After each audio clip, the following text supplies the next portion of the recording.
We'll be back with more sports talk after the break. This podcast is brought to you by Anchor. If you haven't heard about Anchor, it's the easiest way to make a podcast. Let me explain. It's free. There's creation tools that allow you to record and edit your podcast right from your phone or computer. Anchor will distribute your podcast for you, so it can be heard on Spotify, Apple, Podcast, and many more. You can make money from your podcast with no minimum listenership. It's everything you need to make a podcast in one place. Download the free Anchor app or go to anchor.fm to get started.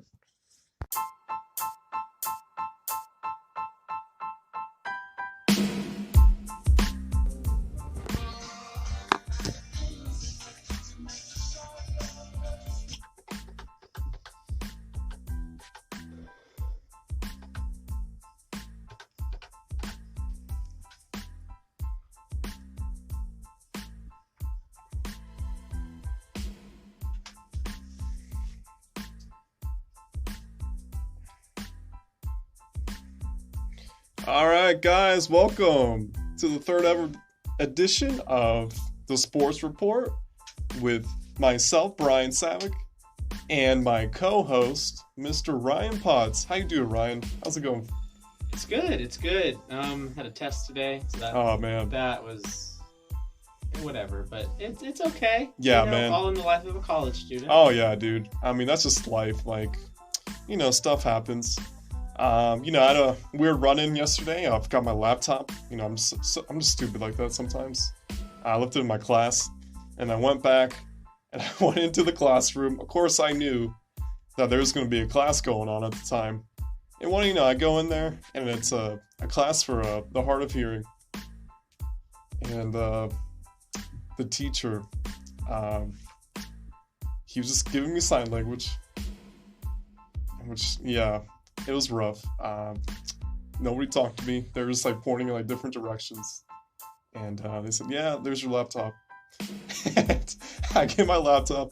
I turn around and the guy's shaking his head, probably uttering some unpleasant words under his breath. So yeah, it just felt like a complete jerk. I don't know. I'm sure there's better words to describe it, but yeah.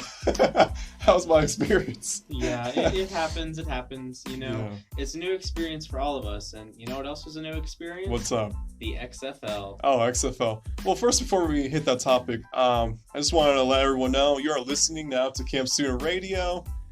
The time right now is 3:01 in the afternoon. We got a nice, comfortable 68 degrees outside. Loving this weather so far that we're getting. And you can stream from our website at camp.arizona.edu 1570 AM. And channel 3 if you're living in the university dorms. Okay. And then call me at 520-621-5806 if you have any questions. Or if you'd like to call in and give your hot takes on our sports little topics that we'll be talking about today. Anyways, yeah, let's get to the XFL. I mean, man, let me tell you, I completely forgot that the XFL was being brought back this year because, I'm watching the Super Bowl, right? And I'm like, oh, great. Now we're just going to have to go into hibernation and forget all about football for the next 9 months, And so, yeah, and then I just remembered, I look on Twitter and stuff, other social media feeds. Here comes the XFL. And boom, it came out of nowhere. And I'm like, hey, this seems, a little intriguing. May not have top flight athletes like we see in the NFL, but these guys they're still athletes, semi-pro. And yeah, it definitely intrigued me because Vince McMahon is the mastermind behind this corporation. So yeah, I was definitely intrigued by it. And I don't know, is this something that could last, or perhaps propel and overtake the NFL in terms of popularity, share revenue, advertisements? What do you think, Ryan? I think to say that the XFL could surpass the NFL is a little jump in the gun there. Definitely hot take. Yeah, very much a hot take. But I do think the XFL does bring something that we've been missing as fans, and that's football between Super Bowl and the draft. And with the NFL, the NFL tries to be a 365-day-a-year sport, Exactly. and it's really slow now. But you bring the XFL or the AAF last year or the OG XFL, and you have athletes, maybe not the best football players, but they are certainly some stellar athletes in the XFL. Yeah, absolutely. And you had 4 good games last week. And you had some impressive showings, like the DC Defenders. DC Defenders. Great. Houston played really well. Yeah, they did. I mean, what'd you think of the quarterback play? Could there be some guys that get picked up by some NFL teams desperate for a quarterback? I think if you're super desperate, you might look at a Cardale Jones. Should you jump the gun on that? Who, of course, has a little bit of NFL experience with the Chargers and I think the Bills. Yeah, absolutely. But, I think the quarterback play isn't going to be the most important thing. Fans love to watch the offense, running game, passing game, big plays down the field. But I think the more important players for, in terms of the NFL, I think they're watching the defenses. And they're watching, can these guys make tackles in space?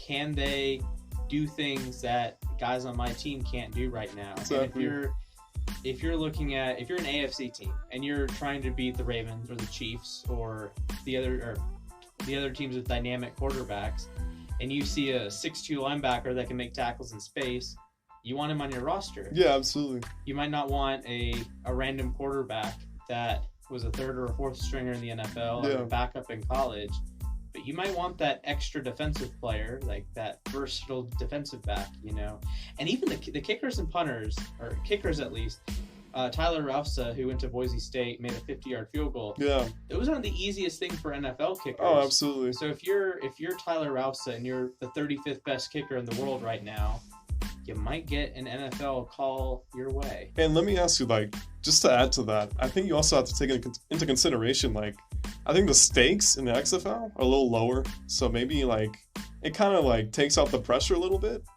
And for XFL kickers, like you said, the guy, he made a 55-yarder. And that's the thing, it's not like there are, a ton of fans at these stadiums. Yeah, I think that also, no, there's a share amount, but not like you would see on, a regular NFL Sunday. Right. Like a typical stadium. And, but still, 55 yards, a 55-yard field goal, that's very impressive. That's not easy. No, John Doe from the street could just make that. Right. In his jeans or, sweatpants, have you.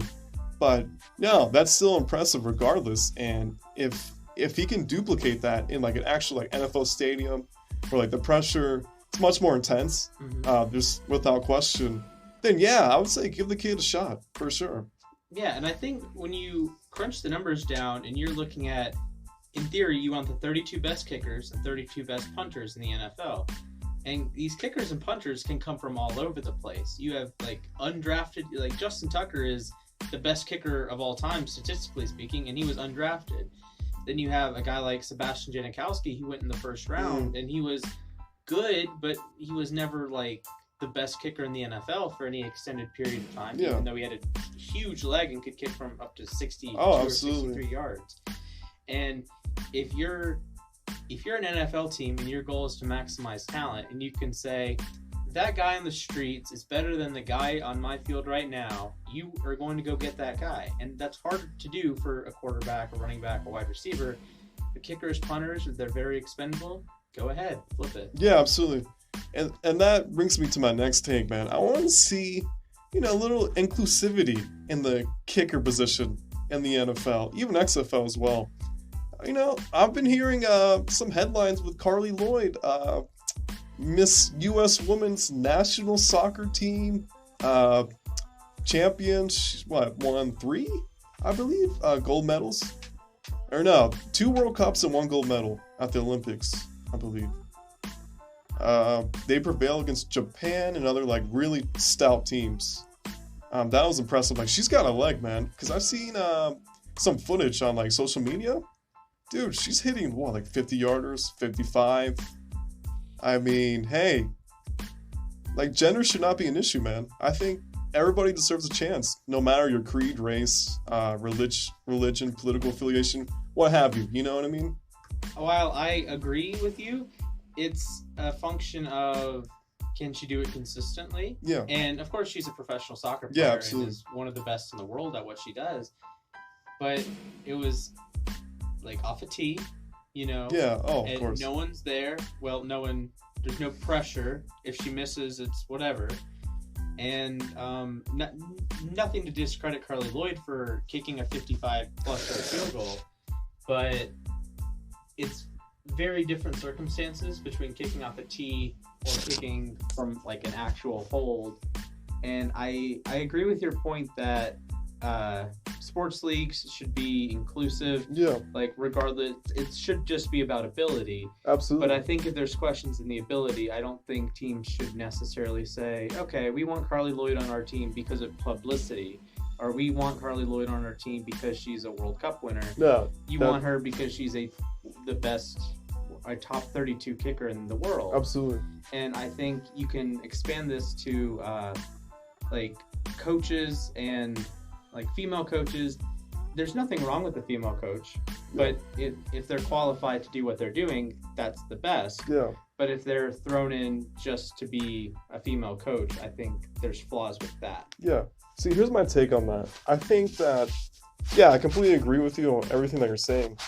And that I feel that NFL teams and owners, especially, like, we're just scared at the potential prospect of bringing a woman kicker onto an NFL team. You know, I feel like people were afraid to break that barrier and be the first team to like do something for the first time in history. I think a lot of teams just shied away, like what you mentioned, like, oh, maybe people are gonna think we're just doing this for a publicity stunt, perhaps fill some more seats in the stadium, be great for advertising and merchandising and what have you.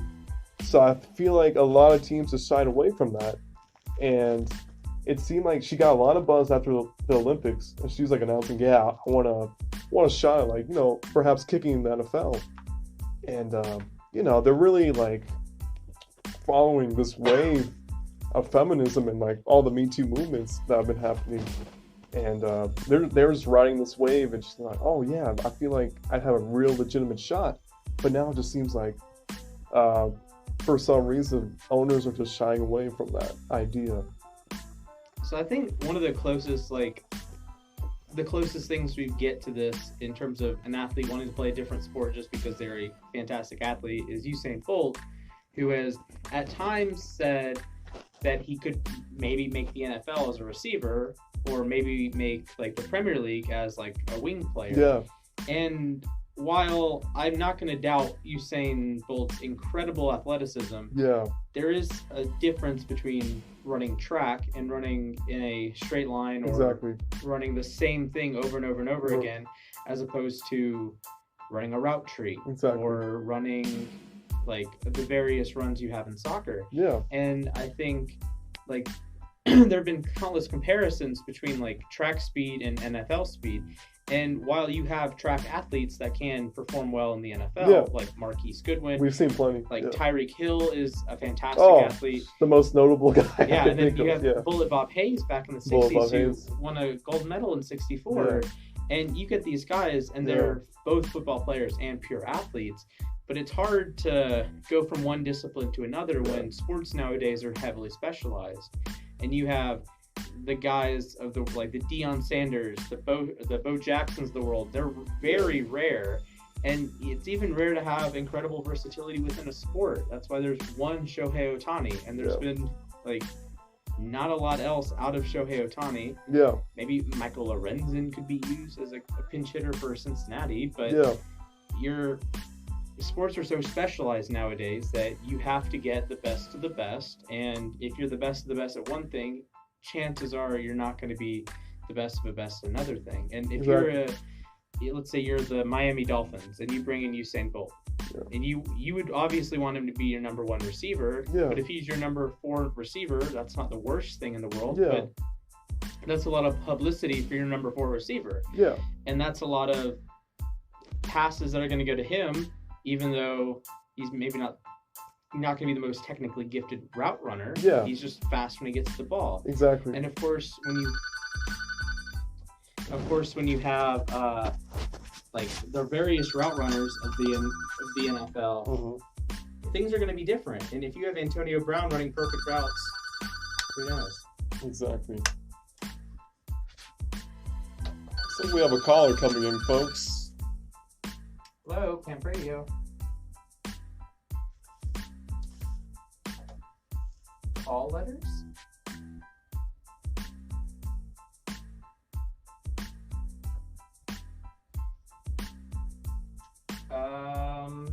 So 1570 AM, 1570 AM, or camp.arizona.edu.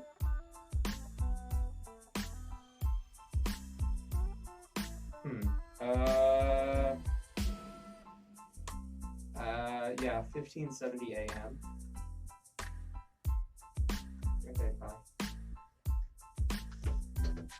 Okay, well that was that was a first. Got our first phone call on the show ever.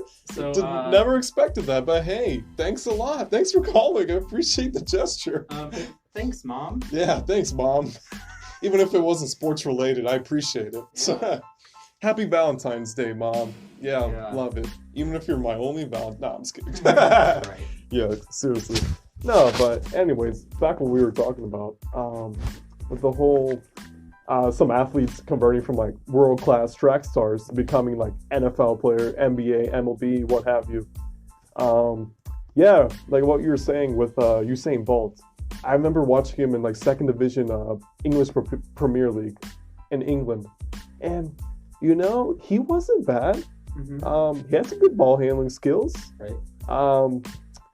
You know, he shot the ball not the greatest, but perhaps well enough to be like in that division. Maybe not to be considered to like move up to like first division.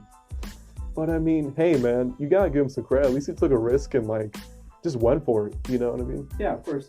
There's something special about athletes that have enough self-confidence that they think they can go out and do things. And Yeah. regardless if they can or they can't, it's nice to see that they're going to push their comfort zone, and it's something that I think we can take away as fans. So you don't necessarily have to be 100% in your comfort zone to find success. Exactly. And I think, yeah, man, that reminds me of another guy, very notable, back in the 80s. I just had to bring him up, man, because I'm like a Bears fan, you know? Sorry, I just can't leave my bias at the door. But Willie Galt, he was a world-class sprinter. He was like their number one receiver back in those 80s teams, those like really good Bears 80s teams. And most notably in 85 in that Super Bowl in New Orleans against the Patriots. McMahon, who was the quarterback, Jim McMahon, the other such bizarre, you know, what a bizarre personality, Mr. McMahon. With he hit him with a deep route in the Super Bowl because all the attention was on Walter Payton. You know, that New England defense, all they cared about was stopping Walter Payton, and it completely backfired on them because the Bears purposely set him up as a decoy. And then that just opened up all this room for the other players since all the attention was on Payton. And Willie Galt kept getting the ball and he was just burning that defense all game. You know what I mean? And plus, so yeah, that's a guy I wanted to just probably put out there, man. He was converted from a track star to a solid receiver, man.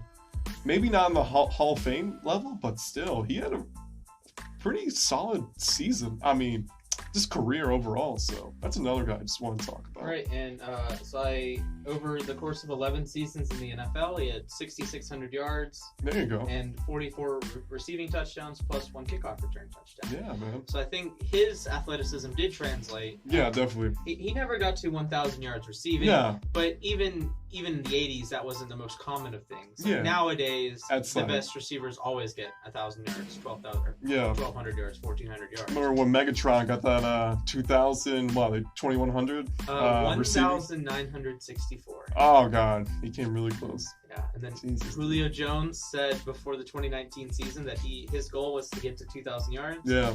And of course he didn't. He didn't lead the league. Mike Thomas did with around 1,700 yards. Yeah, man. Dude. So before we transition from the 85 Bears, I think it's a travesty that Walter Payton did not score a touchdown in the Super Bowl. You see, dude, I talk about this with my dad and other fellow Chicago sports historians that that is like the worst thing that I could think of like things that I wish could have happened like in sports, especially like the sports teams that I like and all the moments that I cherish and stuff.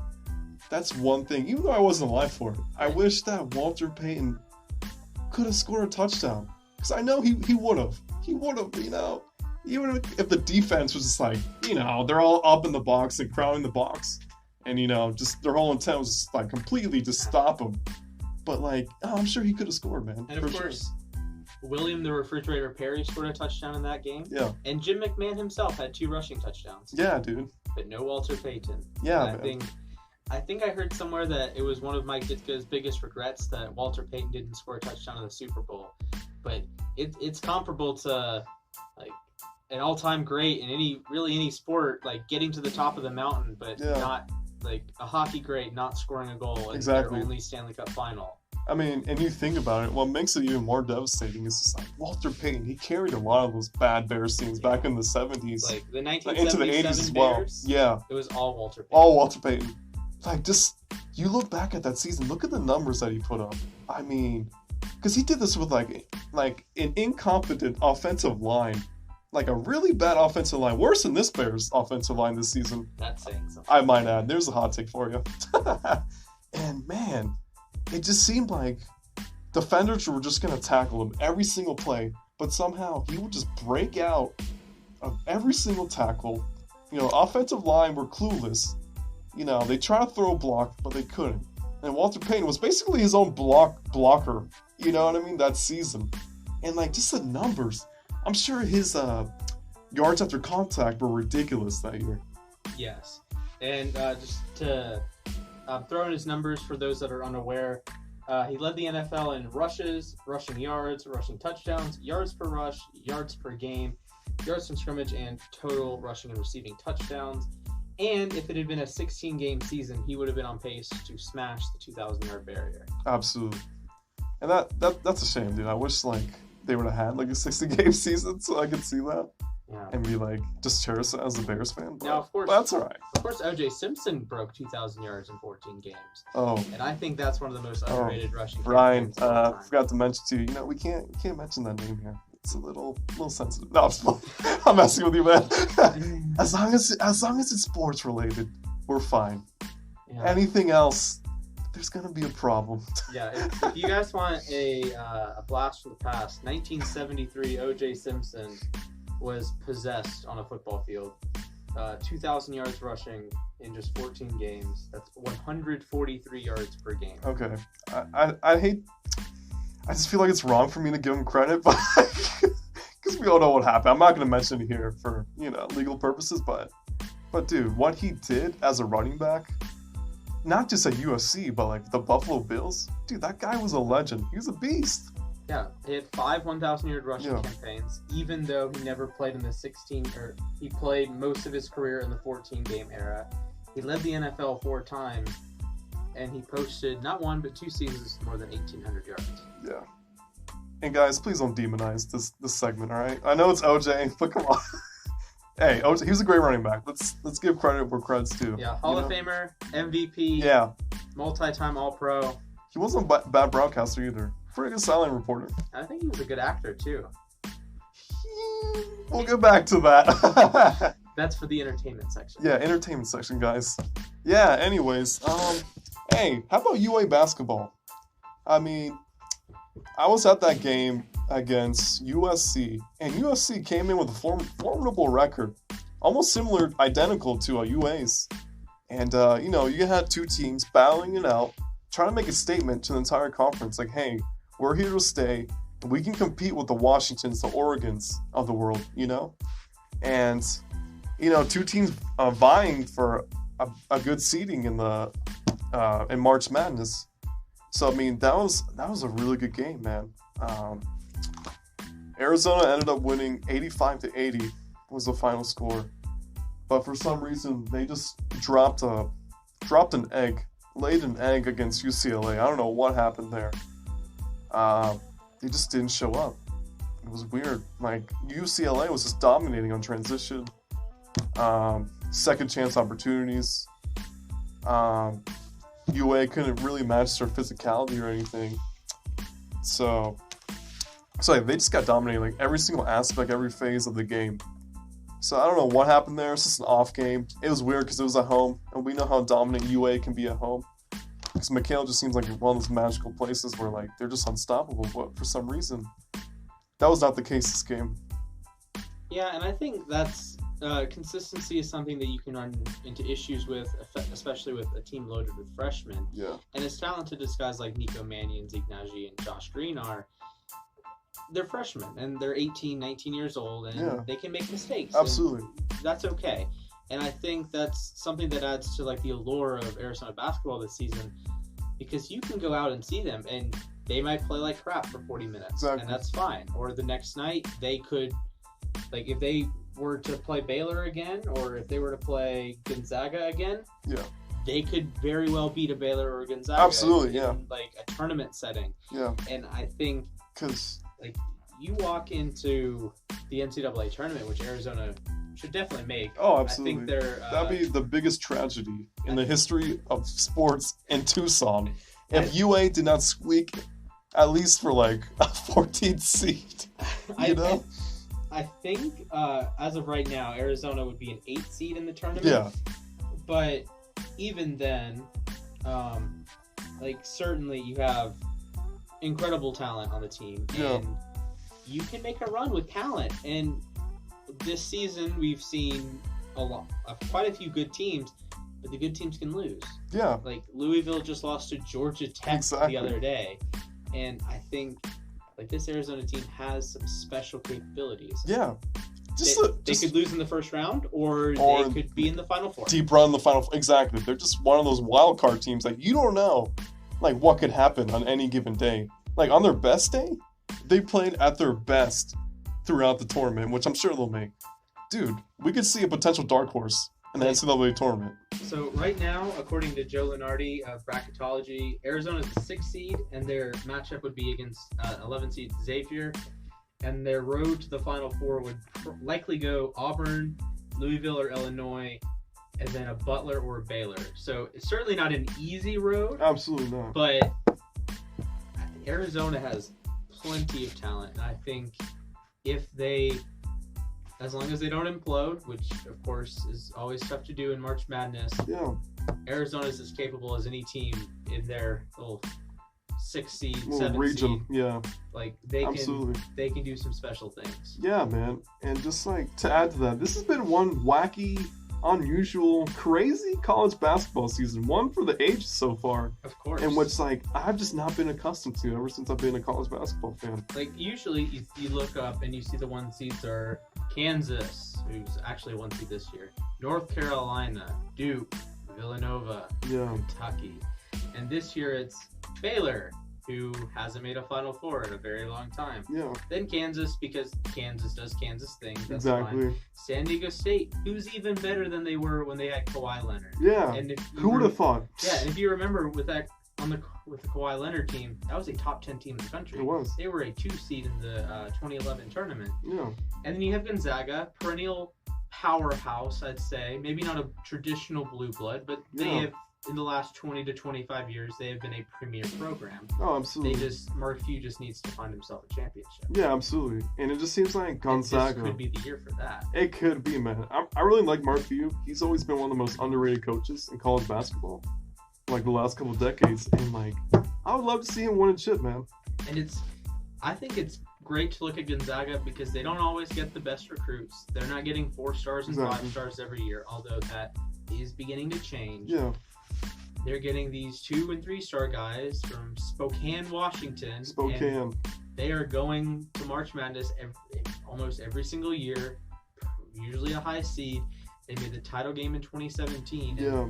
It's a special thing to watch when you have, like, a lot of the blue bloods, especially in, like, football, it's all 5 stars. Alabama, all the 5 stars. Georgia, all the 5 stars. Exactly.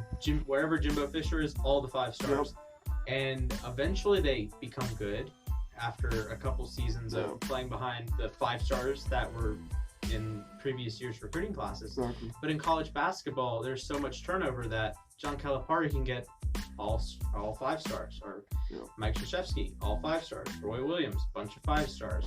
But then you have the guys like Mark Few and other coaches that are bringing in like great team guys, and you get 1 or 2 of them to explode into great players. And Gonzaga makes it to the championship game. Texas Tech makes it to the championship game. Virginia wins the darn thing. I know, dude. That upset me, dude. Because I used to live in Virginia. I had some friends that went to UVA. And, just the sheer fact of just, imagining them in my head, just celebrating on, Yahoo Street, whatever it's called, in Charlottesville. Going wild. Oh, UVA won a championship. I'd love to have that here at UA. You know what I mean? Right. I just hope that, it happens before I leave. And of course, and we have to mention that in '97 when Arizona won the championship, they weren't a number 1 seed. They set an NCAA record and beat 3 number 1 seeds on their way to winning the tournament. Incredible. And it's something that it hasn't been replicated, but maybe this year's Arizona team could replicate it. Maybe, they could, dude. I don't know. Yeah, man, it's too hard to say right now. Like, you give me Zeke Naji and Nico Mannion, I'll take my chances with anyone in the country. Yeah, but let me ask you about Zeke, because it seems like his play's kind of gone down a little bit in the past, 3-4 games. Hasn't been up there since, the first beginning stretch and, the beginning of the season. So I'm just wondering, what's up with Zeke, dude? I mean... I think, again, part of it can be due to him being a freshman, Yeah, absolutely. But at the end of the day, he's giving you 16 and 9 a game, and he's shooting 60% from the field, and he's knocking down his free throws, and it's hard to ask much more from him. And the team can struggle at times. The team can be very successful at other times. But I think Zeke has proven that he's one of the best players in the country. Yeah, absolutely. And he is a tremendous asset to this team. And he's one of the reasons that I think that 6th seed next to Arizona is a little misleading. Yeah, absolutely. They're likely a top 25 team, top 15 team in terms of just pure talent. Oh, absolutely. It's just the resume is not there. The Pac-12 isn't necessarily the strongest And conference. I think what has to do with that, it's just, hey, like you said, this is a really young team. They're college students, just like us. Majority of them are freshmen. And they're coming in here, dude, it's college student. There's going to be tons of distractions. Mm-hmm. You have academic pressures and all those things, other societal pressures, if you will. And I mean, it's tough to really get over that and not be distracted by that, It almost feels like this sort of burden that you have to get off your back, and then boom, you gotta go to McHale, you got a game at 7, and just get your entire mind off of what's happening on life off the court, you know what I mean? But hey, dude, I feel like if this team can just puts it together and really starts to learn how to play with each other. Because I know they're still young, but if they can formulate something, man, and really complete that formula, dude, like what we've been talking about, this team could make a Cinderella run to possibly, the Final Four. I mean, I know it's a hot take, but... Yeah, I mean, of course we have a little bit of homerism, Arizona students. For sure. But if you're looking at the schedule, it's at Cal, at Stanford, then the home games against Oregon and Oregon State, at USC and UCLA. All beatable teams.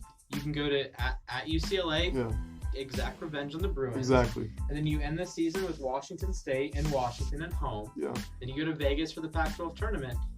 Arizona has a decent shot at winning the Pac-12 tournament. Absolutely. And of course, they've struggled at neutral site and on the road. Yeah. Are obviously one of the best teams in the country at McHale. Yeah, definitely. But if every team's on a neutral site, maybe Arizona can spark some magic. Yeah. Maybe those 18 and 19-year-olds can get energized by, hey, look, you're playing in Las Vegas in front of lots of people. Exactly. Just don't get any gambling fever, kids. That's true. Yeah, be careful. Speaking of gambling, I want to take one step back to the XFL. How do you feel about the ESPN broadcast Yeah, ESPN broadcast having the spread and the over/under on the telecast.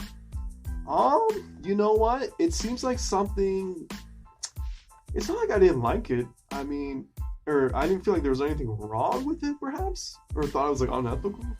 I mean, maybe it's just they think, oh, this is just semi-pro, professional league, it's just starting up again, because it's been gone since like what, late '80s, I believe, early '90s, late '90s. I'm sorry, late '90s. And so they thought, okay, this is something new again.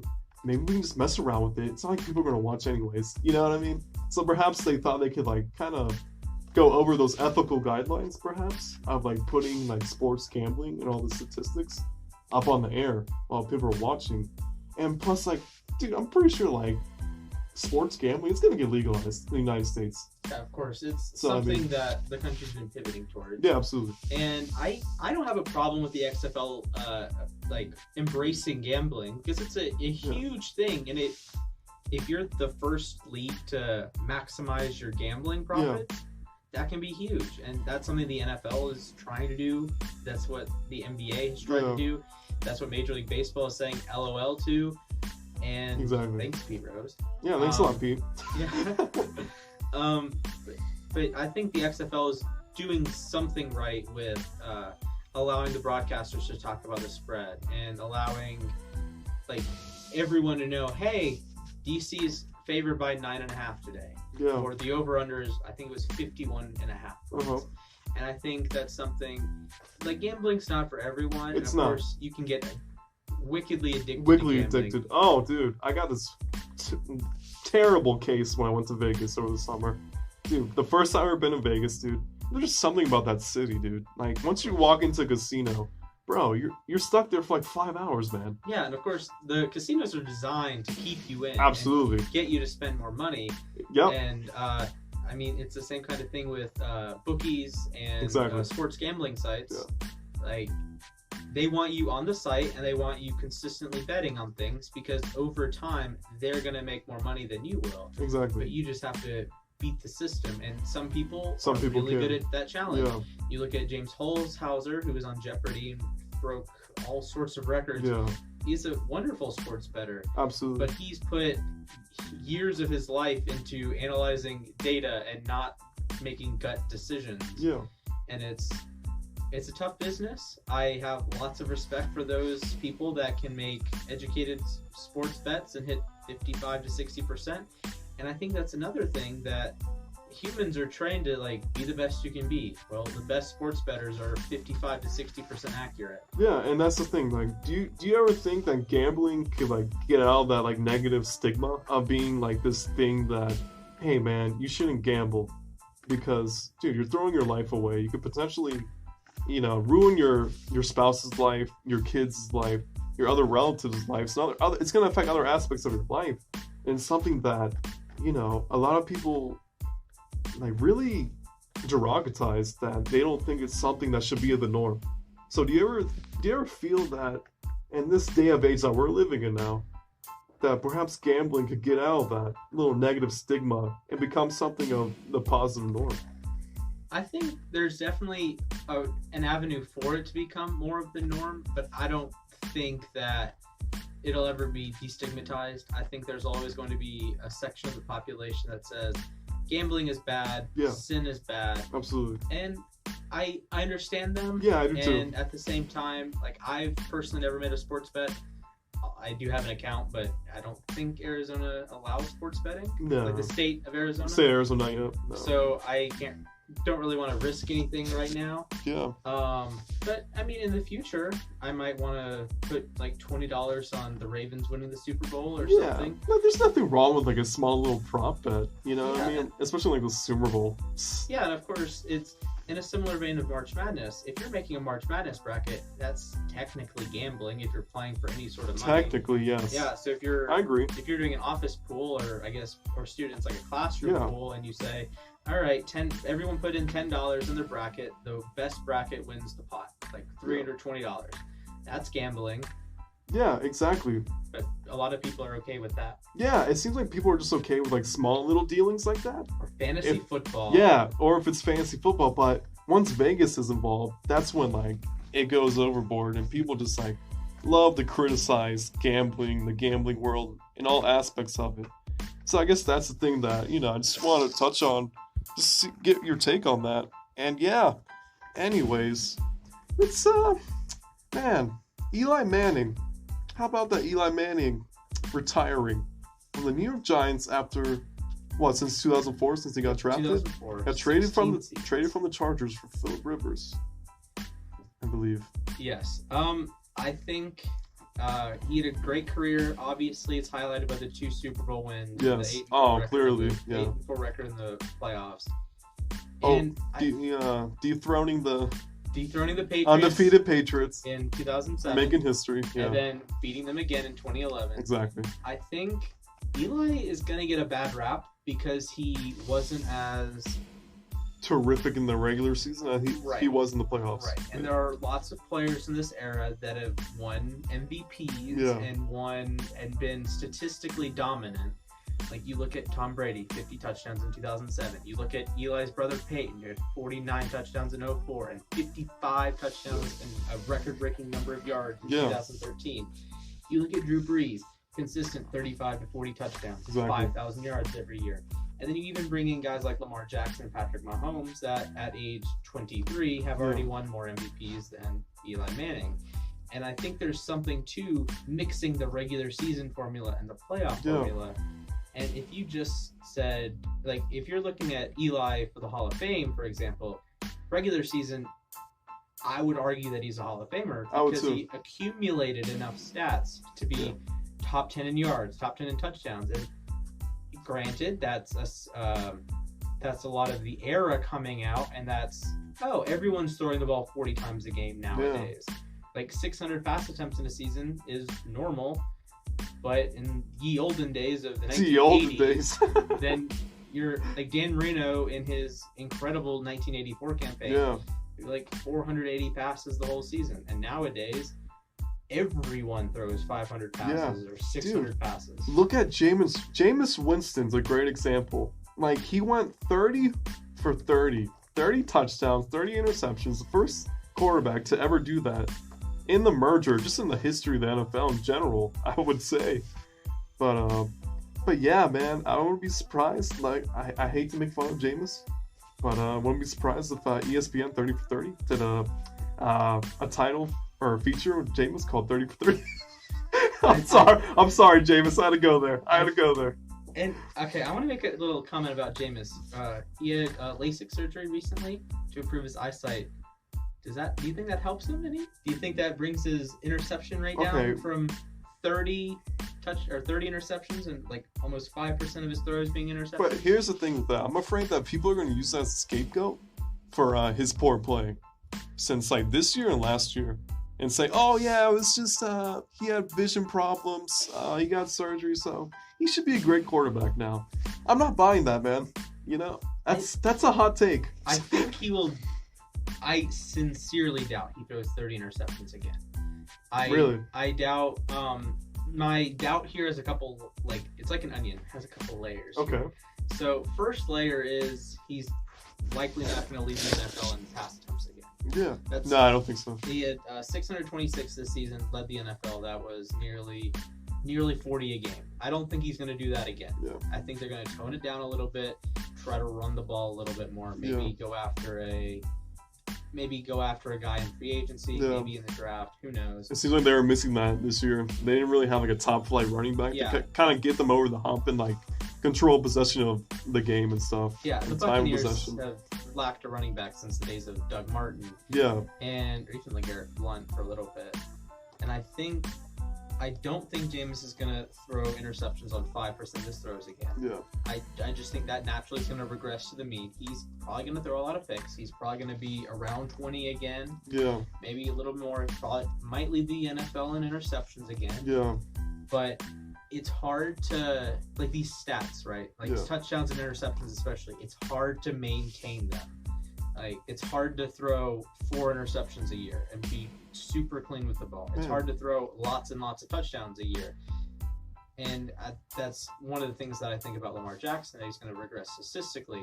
But back to Winston, he's probably not going to throw 33 touchdowns again. He's likely not going to throw 30 interceptions again. And I think that's more of a system of he's probably not going to lead the NFL pass attempts. And the 5,100 yards, that's another thing that builds off the pass attempts.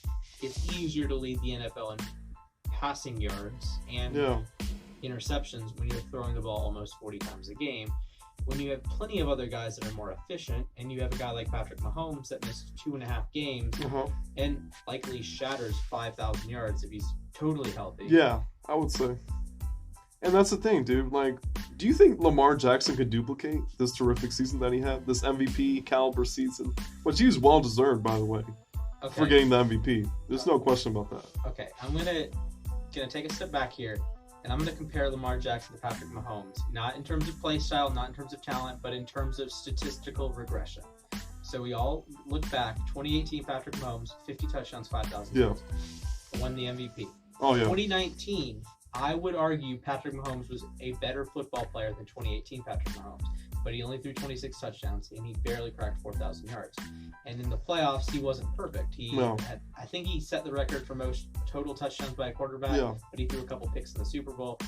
But I think that Patrick Mahomes was a better football player in 2019 than he was in 2018. Yeah. Lamar Jackson keyword is should, be a better football player in 2020 than he was in 2019. And I also had the same logic with George Kittle. Before the season, I said he would be the best tight end in football, but he wouldn't break the yardage record again. Just to add to that, man. He was the best tight end in football. Absolutely. And that's the problem with that. A lot of people think just because this is a young and upcoming player, shows a lot of promise, immediately, once he wins the MVP for that season, they think that, like, oh, okay, this must be his ceiling. There's no way he could duplicate that or improve at all. But that's not the case. Like you mentioned with Patrick Mahomes, I agree with you on the take that he had a better season, maybe not statistically, but overall, like his play this year, I thought was better than back in his historic 2018 season, because I feel like he's shown signs of maturity. It seems like he's grasping Andy Reid's play calling a lot better than what he did the year previous, and it just seems like he's stepping up into that leadership position more and more as the games went by this year. And like he's really grown as a leader, and like he's becoming basically a complete quarterback. And I thought his deep throw accuracy was better this year. Even his medium range throws, short throws, what have you. I mean, just overall every aspect of being a quarterback, I felt like he improved a lot this year than year previous. And I think this is something. So back to Lamar Jackson. He threw touchdowns on 9% of his throws in 2019. Yeah. That sounds ridiculous because it is. There's 18 players that have ever done that in the NFL. One player's done it twice. Yeah. And that man is Frankie Albert, who I'm sure no one has ever heard of outside of, like, no one, because he played in the 40s. Exactly. And he threw, in 1948, 11% of his throws were touchdowns. In 1949, 10.4% of his throws were touchdowns. Yeah. But he also had a similar high interception rate, so there's some give and take there. But no one replicates the kind of touchdowns like Lamar Jackson, the efficiency of getting touchdowns. Like the other recent guys on this list, Peyton Manning in 2004, when he threw 49 touchdowns, 9.9%, never came close to that. His best year in Denver was 8.3%, which is still ridiculous. That is ridiculous. But it's not replicable. No. Of course, 2018 Mahomes fell just short of the 9.0% mark, but 2011 Aaron Rodgers, 9%, never hit 9% again. But I would argue 2014 Rodgers was better than 2011 Rodgers. Yeah. And I would argue that Peyton Manning in 2004 was the best version of Peyton Manning. You take a look at Tom Brady, who had 50 touchdowns in 2007. And I would argue 2016 and 2017 Brady were better. Yeah. Maybe not, you don't have the same touchdown numbers, but I think the touchdown can be a little overvalued when comparing players. Yeah, dude. And here's another take, man. I think just on the track and pace that Mahomes is on right now, dude, I really feel like, because this has been debated a lot ever since he won the Super Bowl, is that how far can Mahomes take this, man? Because his ceiling is just unlimited. Because I feel like his ability, his overall play at the quarterback position, this guy could go down as one of the greatest, perhaps the greatest, and surpass Tom Brady in that conversation. Of course, since it seems like we measure everything on like championships and how many championships that player wins, but I kind of disagree on that. I feel like even if he ended up just winning like 3 more or 2 more, whatever, I still feel like he could go down as the greatest ever. So I think Patrick Mahomes straddles the line between Dan Marino and Tom Brady. He does. So Dan Marino is statistically, arguably, the greatest quarterback. Actually, I think he may fall in more line with Drew Brees with the pure volume. And perhaps like the greatest regular season quarterbacks of all time. Right, and Brees is phenomenal statistically and will likely hold every single major passing record when he retires, assuming Brady doesn't outplay him by a couple seasons. Exactly. But you mix the statistical dominance of a guy like Brady, or a guy like Brees, or a guy like Dan Marino, and you mix it with winning the Super Bowls like a Terry Bradshaw or a Tom Brady. Of course, Brady is kind of the mix between them because he has 6 championships, a couple regular season MVPs. Yeah.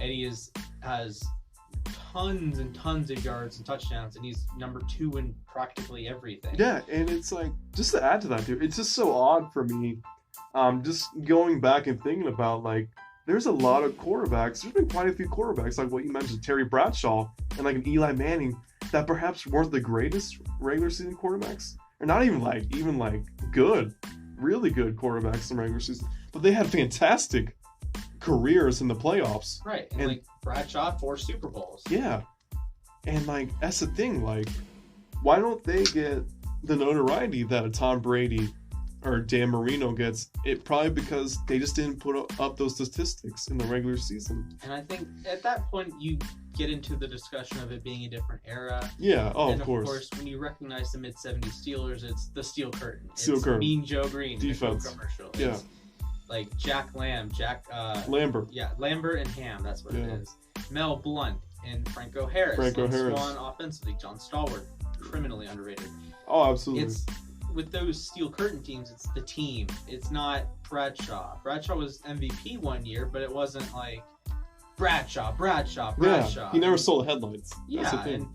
And now you look at Tom Brady, and you look at the early dynasty years. Who was the focal point? It was the defense, but Brady had 2 Super Bowl MVPs. And then you look at this recent dynasty, and who's the focal point? Yeah, Tom Brady. And there's a reason he's a 3-time MVP, 4-time Super Bowl MVP, and 6-time champion. And it's a statistical thing, 50 touchdowns. I think he had 4,900 yards or 5,000 yards in 2011. Yeah, it was way up there. And of course, he's 30-11 in the playoffs or something ridiculous like that. Has a very short list of teams he's lost to. And I think the list of active quarterbacks to beat Brady in Foxborough is Joe Flacco twice, Mark Sanchez, Ryan Tannehill. And this is in the playoffs, correct? Yes, in the playoffs. I believe you're correct. Yes, I can't think of any other quarterback that's dethroned Brady at Foxborough. Because let's see, 2001, 03, and 04 undefeated. Yeah. In 05 they lost at Denver. 06 they lost at Indianapolis. 07 was a Super Bowl loss. 08 they missed the playoffs. 09 they lost at home to Baltimore. 2010 they lost at home to the Jets. 2011 they lost in the Super Bowl. 2012 they lost at home to the Ravens. 2013 they lost in Denver. 2014 they won the Super Bowl. 2015 they lost in Denver. 2016 they won the Super Bowl. 2017 they lost in the Super Bowl. 2018 they won the Super Bowl. And this past year they lost at home to Ryan Tannehill and the Titans. Ryan Tannehill and the Titans. Man, speaking of the playoffs, it seems like the Lakers and the Clippers are on a collision course to meet each other in the conference finals. And just noting on the playoffs, what do you think are some dark horse candidates that could possibly steal the headlines from the Lakers and the Clippers? I mean, Eastern and Western Conference. So I think, as weird as it sounds, the Milwaukee Bucks are incredibly underrated, especially compared to the Clippers. I know. It's incredible. While the Bucks are on pace to win 70 games. Yeah. I don't think people recognize that they are having, it's the 72-win Bulls, 73-win Warriors, and no team's ever gotten to 70 besides those 2 teams. Yeah. This is the most, from recent memory, the most underrated, terrific, it seems like complete team that's on track to get 70 wins that I can think of. Because I remember that Warriors team back in 2015. It seemed like everybody was talking about the Warriors every single day. Social media, always stealing the headlines. You know, it was always Steph Curry this, Klay Thompson that, Draymond Green this, Iguodala that. Oh, dude, with this Bucks team, it's like, it's just Giannis. Like, no, everyone's forgetting about the other players. You got Chris Middleton there. Chris He's Middleton. An all-star. Like, they have a terrific team, and I think They really do. And they win 70 games, and no one's gonna have them in favor of the Clippers or the Lakers, and I think it's kind of sad. But if we are avoiding teams that are not historically great like the Bucks are, if you look at the Raptors, they just had their 15-game winning streak snapped. Yeah. Look at the Nuggets. You look at the Jazz. Yeah. I think the Nuggets and the Jazz have a big step down because they won't be hosting series against the certainly not against the Lakers. The Nuggets still can host against the Clippers because they are the second seed in the West. Yeah. But the home court's going to be big for Denver and Utah. And I think a team like Houston has enough high-end talent to win a couple extra games They that do. they probably shouldn't win. I don't trust them. I don't I either. don't trust James Harden and Russell Westbrook, although Russell Westbrook has proved me very wrong this season. My hot take was the Rockets wouldn't make the playoffs, and of course they're going to make the playoffs. Yeah, they are. But You didn't have them making the playoffs? I had them out of the playoffs. Dude, get out of here, man. I had them taking What? a big step down. What? That was my big hot take. Wow. I said Memphis. I had New Orleans making the 8th seed. Of course, Zion Williamson missing most of the season screwed that over. Okay. But Memphis can replace them. Okay, just referring back to the hot take on the Rockets not making the playoffs, sir, that is pure blasphemy. Okay, blasphemy. Sizzling take right there. Yes. All right, just quoting the great Stephen A. Smith. All right, that is blasphemy, sir. Unbelievable. Hey, I also said the Magic would be a top 4 team in the East, and they are like 5 games under 500 right now. Yeah, and they're barely clinching on to the 8th seed, I believe. Yes. Yeah. So speaking of teams in the East and teams in Florida, Miami could be good in the playoffs. They could be. You have Bam Adebayo, first-time All-Star this year, has played out of his mind. He really You have has. Jimmy Butler, who's like no nonsense, all the swagger you want in the world. You want a guy taking the big shot, it's Jimmy Butler. Absolutely. Jimmy Butler doesn't care. He will walk up the floor, dribble in your eye, and make the jumper. But you know who really nobody's talking about though on that team? Tyler Hero. Playing boy. hero basketball, man. Dude, this guy has made big shot after big shot in a lot of games this year. And nobody's really talking about it, man. This guy's been one of those unheralded players since he got drafted in the league this year, man. He's really having a very quiet Rookie of the Year campaign. I'm not kidding. If it wasn't due to, I know it's a hot take, if it wasn't due to hampered injuries, dude, this guy, he's in the conversation for top 3, top 4. I think, first of all, John Morant has shut everyone down in terms of the Rookie of the Year voting. Yeah, so far. I had Zion winning Rookie of the Year, and then he missed half the season. Yeah, basically. I'm excused from there. I said Ja would be number 2, but that's okay. John Morant's been fantastic, and he really has has. a strong argument of being named an All-Star this year, and he was not. Then Damian Lillard said he would not be participating in the All-Star events, and the NBA chose Devin Booker, which there's debate there as if Booker's putting up empty stats in the Suns. I don't think he is. I don't think he is. That's another thing, dude. Devin Booker, criminally underrated. Just because of the market that he's in, and like he's playing for the Suns. You know, the Suns haven't been great for like the last. I know Arizonians don't want to hear this, and we're in Arizona, but hey, let's call it like it is, dude. The Suns haven't been up to par with like those teams, like the Steve Nash teams, back in like the early 2000s, mid 2000s. And I think Booker, he toes the line between overrated and underrated, because there's aspects of his game that are overrated and there's aspects of his game that are underrated. And I think it's his ability to score efficiently is underrated, and that's one of the big things with empty stats. Like someone like a Jerry Stackhouse that put up 29 points per game on 40%, that's inefficient, and that's more like someone has to score. And while that's true for guys like Trae Young and Zach LaVine, Bradley Beal, that someone has to score on their terrible, terrible team. Yeah, exactly. It does mean that you can be efficient and be the only scorer on your team. Yeah. That's impressive. It's impressive that Trae Young is 29-9 on a terrible Hawks team. Yeah. And he's shooting a very good percentage. Yeah.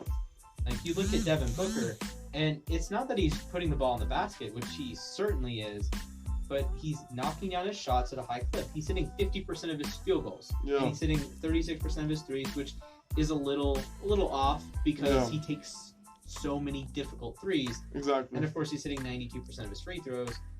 So I don't see any problem with Devin Booker going to the All-Star game. I don't either. And that's the thing. I feel like Devin Booker, I know Arizonians, or Phoenix Suns fans for that matter, don't want to hear this, but I feel like he could really benefit from, like, going from the Suns to a bigger market team, say, like, the New York Knicks. Okay, we're going to stop, and we're going to stop any Knicks talk because Or the Boston Celtics, perhaps? the Knicks will never be good. I'm joking, but the Knicks... they're gonna break out of that slump eventually. It's gonna be a while. It will be, yeah. I think RJ Barrett is cool. Yeah. You know, I like Kevin Knox coming out. I loved Kevin Knox. I had glowing reviews of everything Kevin Knox, and he hasn't been the best. But I think it's time. Yeah, I think it's time. Anyway, speaking of time, we're all out of time, folks. Thank you again for tuning in to the Sports Report with Brian Savick.